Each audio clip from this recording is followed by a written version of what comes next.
SSC 2025 batch. আগামীতে তোমরা কিন্তু পরীক্ষা দিচ্ছ, আর এই পরীক্ষা তোমাদের জীবনের বোর্ড পরীক্ষার মধ্যে সবচেয়ে অন্যতম একটা পরীক্ষা। আর এই পরীক্ষাটার মধ্যে প্রত্যেকটা সাবজেক্টেই তোমার ভালো করতে হবে এবং একটা ভালো কলেজ যদি পেতে চাও তাহলে ভালো একটা মার্কসও তোমার পেতে হবে। তাহলে আজকে তোমাদের একটা শর্ট একটা সাজেশন দেবো, কিছু পড়ো বা না পড়ো শুধুমাত্র ওইটুকু ভালো করে পড়বা, ইনশাআল্লাহ তোমরা একটা ভালো রেজাল্ট করতে পারবে। তাহলে চলো আমরা দেখে নেই যে কেমিস্ট্রির জন্য তুমি কি কি পড়বা।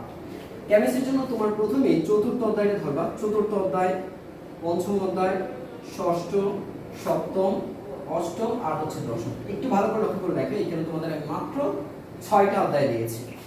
তুমি যদি এই অধ্যায়গুলো ঠিকঠাক পড়তে পারো তাহলে তুমি কিন্তু একটা এইখান থেকে তুমি নিশ্চিত থাকো 5টা সৃজনশীল তুমি কিন্তু এখান থেকেই পাবা।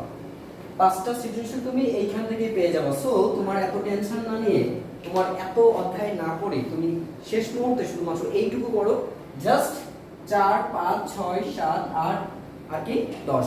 এর আগে তুমি যদি চাও তাহলে অবশ্যই তৃতীয় অধ্যায়টা পড়বা। তাহলে দেখো খুব সহজ একটা সিম্পল একটা হিসাব, 3, 4, 5, 6, 7, 8 এবং 10। তাহলে তুমি এটা পড়লে পড়তেও পারো, না পড়লে যদি পড়ো তাহলে এটা হয়তো তোমার একটু সাপোর্ট পেতে পারো অন্য বইগুলোর মধ্যে, এই জন্য বলছি। তবে এই 6টা অধ্যায় তুমি যেভাবে হোক শেষ করবা এবং ভালো করে শেষ করবে, তাহলে তোমার এমসিকিউ যেমন কমন পড়বে, সৃজনশীল তুমি 5টার মধ্যে 5টা এখান থেকে লিখতে পারবা। তো ভালো থেকো, আল্লাহ হাফেজ। পরবর্তী সাজেশনগুলো পেতে আমার পেজটা ফলো করে রাখো।